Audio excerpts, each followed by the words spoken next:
Dios le bendiga, les saludo a todos en el amor del Señor.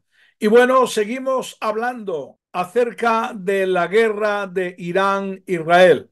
Pero antes de hablar, por favor, de seguir adelante, te ruego que te suscribas a este canal y nos des un like, ¿verdad? Y ayúdanos a compartir porque estamos continuamente analizando las profecías bíblicas. También tenemos estudios, predicaciones, etcétera. Así que bueno, pues ayúdanos para seguir adelante. Muy bien, dicho esto, lógicamente se hablan muchísimas cosas, pero también es cierto que si Dios no estuviera con Israel, ya hace mucho tiempo estaría aniquilado.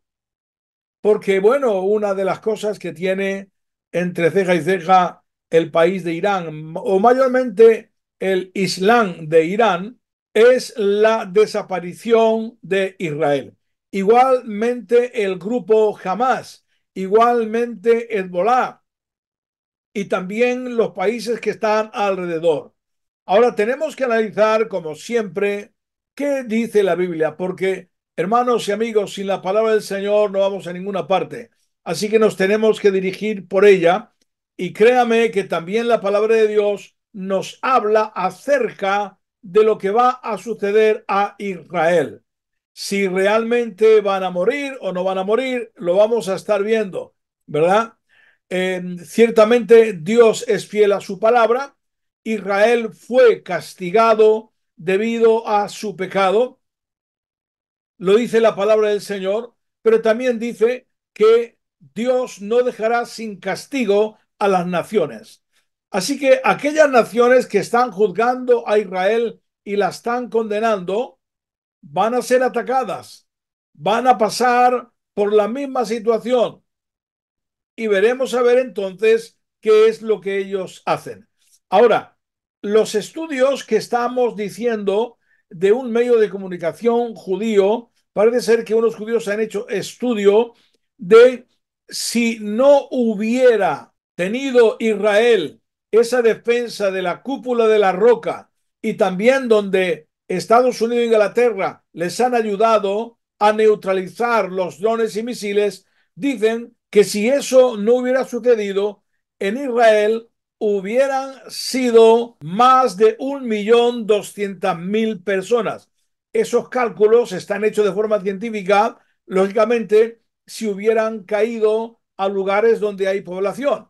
Porque una de las cosas, la diferencia que hay entre Israel y el Islam, Israel es muy selectiva, aunque a veces no pueda evitar el daño.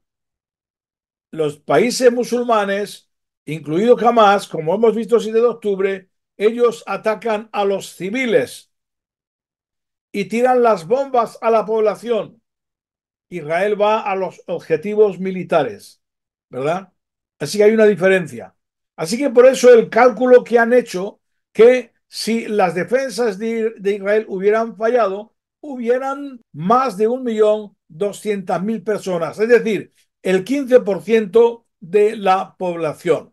Y bueno, y quiero que sepan que el Islam radical, el Islam que es terrorista, y todos los que no somos del Islam somos infieles. Ahora, ¿qué es lo que dice la palabra del Señor?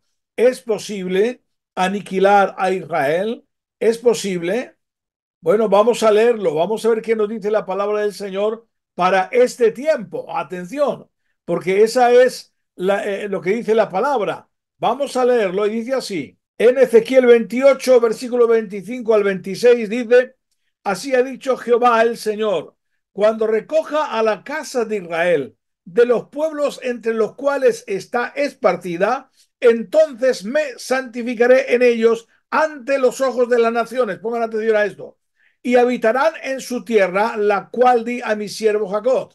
Y habitarán en ella seguros y edificarán casas y plantarán viñas y vivirán confiadamente cuando yo haga juicios en todos los que los despojan en sus alrededores y sabrán que yo soy Jehová su Dios. Así que quiero que entiendan que esta profecía de seguridad que Dios les da es para este tiempo, porque dice, cuando yo los recoja de todas las naciones, van a habitar seguro en su tierra. Y ahí habla de las naciones de alrededor que van contra Israel, que Dios las va a enjuiciar. En el Antiguo Testamento hay muchas profecías que hablan de la destrucción de las naciones que están alrededor de Israel por querer destruir ellos a Israel injustamente. Así que ahí lo está diciendo, que van a habitar seguro, que van a edificar casas, plantar viñas y que van a habitar con seguridad. Sabemos muy bien que esa paz con seguridad va a venir en el milenio, el reino mesiánico. Pero ya también antes, si Dios no les protege, entonces no va a tener cumplimiento el reino mesiánico. Es cierto que va a haber, como ya he dicho, algún sufrimiento, lamentablemente, tristemente, que no lo deseamos para nadie, ni siquiera para los musulmanes, deseamos ese mal, pero va a suceder que en alguna ocasión va a haber todas estas cosas. Pero que Israel no va a volver a ser echada de su tierra y que habitarán seguro, eso está en la Biblia y así va a suceder. No obstante, la palabra de Dios, hermanos, escuchen bien, nos dice a nosotros los creyentes que oremos por la paz de Jerusalén.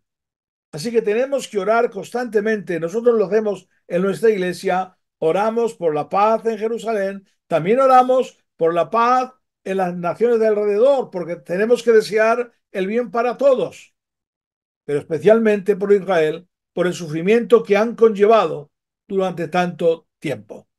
Así que bueno, quería decirles esto, que Dios está con ellos y si la cúpula de la roca y los amigos de Israel hubieran fallado en defender, no se preocupen, Dios cumpliría su promesa, como lo ha dicho, de guardarles. Dios les va a seguir guardando en el nombre de Cristo Jesús. Oremos por ellos, amén, para que Dios los siga guardando, como Él lo ha prometido en su palabra. Dios le bendiga. Volveremos con otras noticias más. Muy bien, queridos amigos y hermanos, este es un vídeo muy interesante porque se trata de el pasado y, bueno, el presente y el futuro de Israel. La palabra de Dios nos habla, lógicamente, muy ampliamente acerca de todo esto. El problema en cuanto a Israel es que la Biblia ya nos declara que debido a la dureza de corazón, y esta es una realidad, pues su corazón, al ser endurecido, no vieron los tiempos de la visitación del Señor. El Señor Jesucristo se lo reprochó. Ellos se rebelaron y entre ellos estoy hablando de todo Israel, porque aunque las tribus de Israel no estaban en aquel entonces, cuando vino Jesús, en Israel, sí que estaban en la dispersión, conforme nos dicen Santiago, ¿verdad? Y que les fue predicado el Evangelio y como los propios gitanos dijeron cuando llegan a Europa, que sus antepasados eran cristianos, pero que luego se apartaron. Ahora, quiero decirles que el pasado de Israel en el Antiguo Testamento nos habla, y yo sé que esto no nos gusta, quiero que sepan que, por lo tanto, cuando estoy hablando de los judíos, estamos hablando de nosotros mismos, los gitanos también, porque hemos padecido tanto, por no decir más, que los judíos. Lo que pasa que se ha aborrecido tanto a los gitanos que nadie conoce la historia real de las persecuciones. Recientemente es cuanto más se está conociendo. La gente, las autoridades han considerado que los gitanos eran dignos de la persecución y la muerte, atención, sin haber cometido crímenes.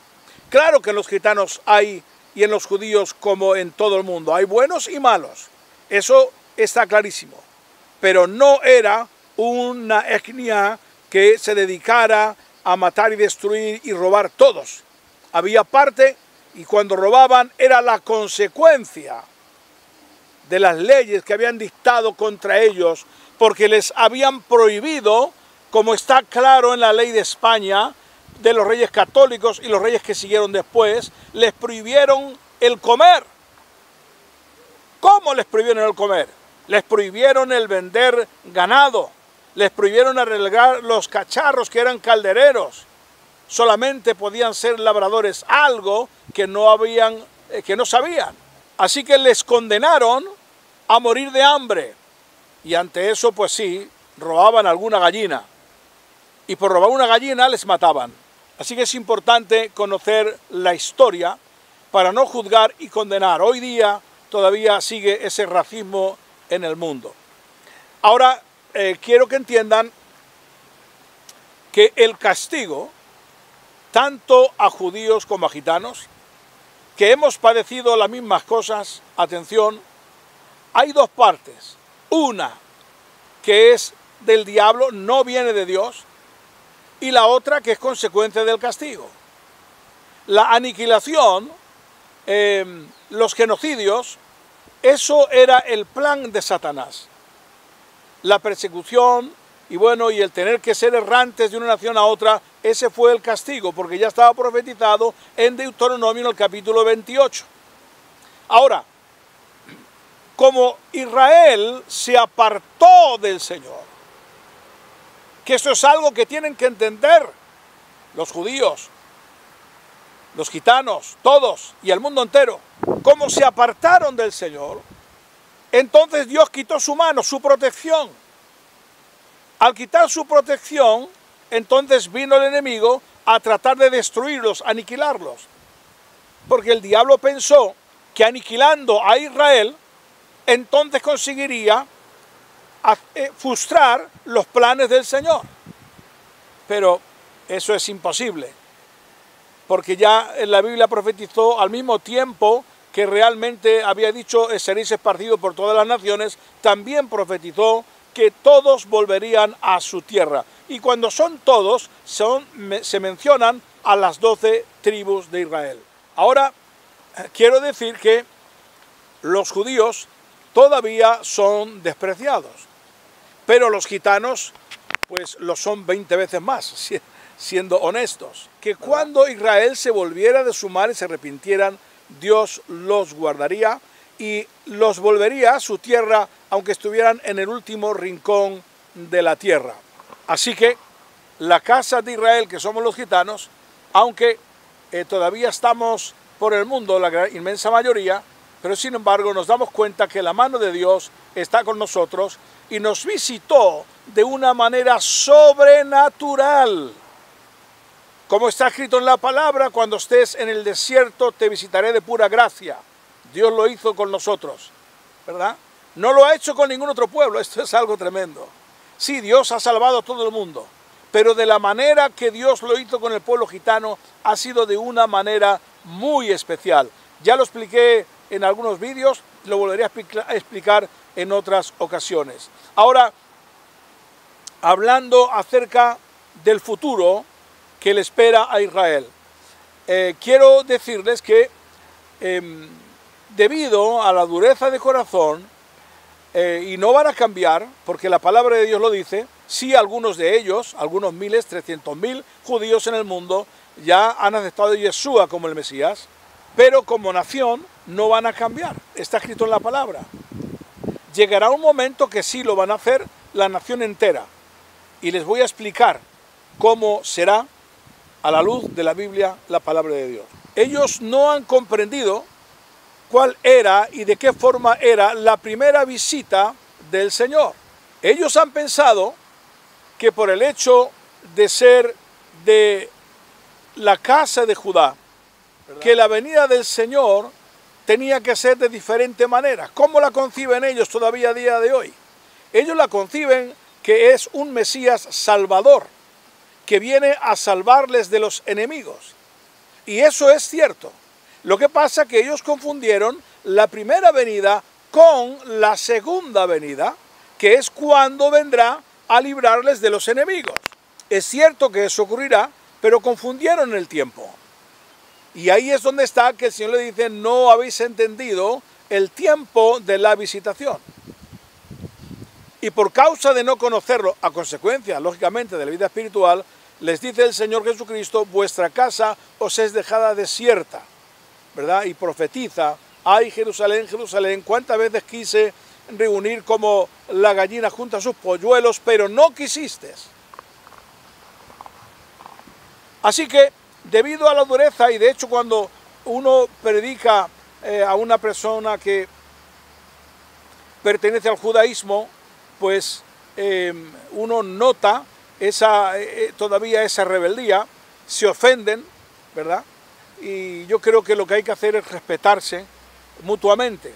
Yo amo a los judíos porque creo que son mis hermanos de etnia y también como personas. Lo mismo debemos hacer los unos con los otros. Pero no podemos olvidar lo que la palabra de Dios dice y lo que sucederá.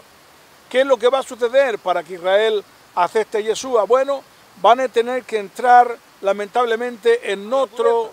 ¿Y qué es lo que va a suceder? Bueno, la Biblia nos declara que va a venir uno que les va a prometer paz, les va a prometer seguridad, va a hacer señales, va a hacer prodigios, también el falso profeta, porque el enemigo va a imitar a todo lo que sucedió con Jesucristo. Es decir, vino Juan el Bautista, vino Cristo, lo va a imitar, pero de una forma diferente. Va a ser el anticristo un hombre poderoso, un político, y les va a engañar. Y la Biblia dice que van a firmar un pacto, pero que va a ser un pacto engañoso. Israel se va a confiar, va a creer que ha llegado ya el tiempo de paz. Es posible que inclusive hasta se desarme en cierta medida, y cuando ha hecho esto, entonces es cuando la palabra del Señor dice que reunirá a todas las naciones. La consecuencia de esta reunión que el anticristo hace contra Israel es a consecuencia de que cuando le han aceptado, va a suceder lo que dice la palabra del Señor en 1 Tesalonicenses, que el anticristo, llegado un momento, va a plantar su trono en el mismo templo, porque se va a construir el templo. Y entonces va a reclamar adoración de los judíos, porque el diablo busca la aniquilación, y sabe que si lo consigue, van a ser aniquilados entonces. Israel, gracias a Dios, se niega. Aleluya. Y cuando se niega, ahí en ese momento es cuando lanza él mismo la persecución y reúne a todas las naciones. Pero la excusa que va a utilizar es Jerusalén, al menos la mitad de ella. Por eso está escrito en Zacarías capítulo 14 que la mitad de Jerusalén va a ser sacada en cautiverio brevemente, las mujeres van a ser violadas. Bueno, va a ser terrible, porque esa es la excusa del anticristo para tratar de destruir a Israel. Pero en realidad no es esa la excusa, no es esa la verdad, sino que lo que pretendía era que los judíos le invocaran. Al no hacerlo, entonces les persigue. Atención, en ese momento, en ese instante, es cuando Israel, como está escrito en Zacarías capítulo 12, entonces mirarán a mí al que traspasaron. En esos momentos ellos conciben de que se han equivocado, gracias a Dios por ello. Y dice la palabra del Señor en Romanos que la nación entera se va a arrepentir, va a aceptar a Yeshua. ¿Y qué va a suceder en ese momento? El Señor les va a librar de la muerte, entonces sí, de una manera milagrosa como nunca se ha visto antes, terminando con la propia venida del Señor Jesucristo, que plantará su pie en el monte de los olivos para reinar juntamente a Israel sobre todo el mundo. Nosotros, la iglesia del Señor, que ya estaremos antes de todo esto con el Señor, vendremos juntamente con Él. Así que vienen momentos tristes, pero también momentos de mucha gloria para Israel. Yo quiero estar en Israel, yo quiero estar apoyando a Israel, yo quiero estar apoyando a los judíos, ¿verdad? Y hacer la obra que me corresponda conforme la voluntad del Señor. Dios os bendiga, un abrazo.